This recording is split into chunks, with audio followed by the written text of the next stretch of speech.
ये क्या जगन्नाथ जी और बलभद्र जी ने सुभद्रा बहन की साड़ी क्यों छुपाई जानने के लिए देखिए यह अद्भुत कथा। बहुत समय पहले की बात है, जब पुरी का जगन्नाथ मंदिर अभी भी उतना विशाल नहीं था जितना आज है। उस समय भगवान जगन्नाथ, बलभद्र जी और बहन सुभद्रा जी तीनों भाई बहन एक साथ रहते थे। जगन्नाथ जी तो हमेशा से शरारती स्वभाव के थे और बलभद्र जी उनका पूरा साथ देते थे। सुभद्रा जी थोड़ी सीरियस थीं, इसलिए दोनों भाई अक्सर मिलकर उनसे या मंदिर के पुजारियों से मजाक करते रहते थे। एक बार गर्मियों का मौसम था। मंदिर में रथ यात्रा की तैयारियां चल रही थीं। बलभद्र जी ने जगन्नाथ जी से कहा, कृष्ण, इस बार कुछ नया करते हैं। सुभद्रा बहुत दिन से कह रही है कि उसे नई साड़ी चाहिए।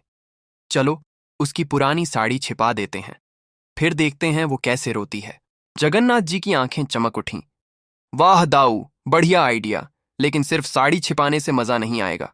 चलो उसके साथ मंदिर के मुख्य पुजारी पंडित जी का भी मजाक करते हैं। दोनों भाई रात को चुपके से मंदिर के अंदर गए।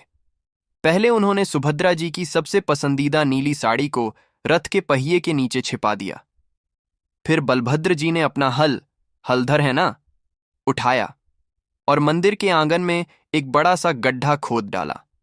ऊपर से उन्होंने पत्ते और फूल डालकर उसे ढक दिया। जगन्नाथ जी ने हंसते हुए कहा, कल सुबह पंडित जी जब प्रसाद चढ़ाने आएंगे तो सीधे इस गड्ढे में गिरेंगे। सुबह हुई। सुभद्रा जी अपनी साड़ी ढूंढने लगीं। पूरी अलमारी उलट पुलट कर दी, लेकिन साड़ी नहीं मिली। वो रोने लगीं, मेरी नीली साड़ी कहाँ गई? आज तो मुझे रथ पर चढ़ना है। इधर पंडित जी पूजा करने आए। जैसे ही वे तेज कदमों से आंगन पार कर रहे थे, अचानक पैर फिसला और धड़ाम सीधे गड्ढे में गिर गए। ऊपर से पत्ते पत्ते उड़ गए। पंडित जी चिल्लाए, अरे बाप रे, ये क्या हो गया? मंदिर के सारे सेवक दौड़े आए। किसी तरह पंडित जी को बाहर निकाला गया। उनके कपड़े कीचड़ से भर गए थे। सुभद्रा जी भी रोते हुए वहां पहुंची। तभी जगन्नाथ जी और बलभद्र जी मूर्तियों के रूप में चुपचाप मुस्कुरा रहे थे। लेकिन जो भक्त पास खड़े थे, उन्हें लगा जैसे दोनों भाइयों की आंखें शरारत से चमक रही हों।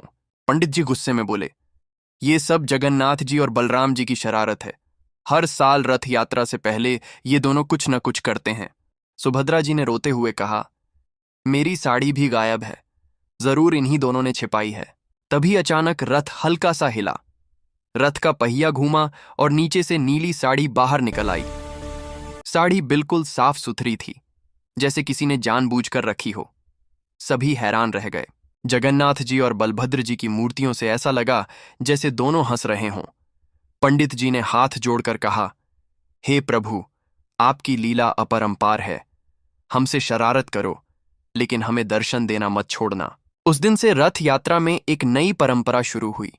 लोग कहते हैं कि अगर रथ यात्रा से पहले कोई छोटी मोटी मुसीबत आ जाए तो समझो जगन्नाथ जी और बलभद्र जी की शरारत है, और वो मुसीबत हमेशा हंसी खुशी में बदल जाती है। आज भी पुरी में जब रथ यात्रा होती है, भक्त हंसते हुए कहते हैं, जगन्नाथ जी और दाऊ की शरारत फिर शुरू हो गई। जय जगन्नाथ, जय बलभद्र।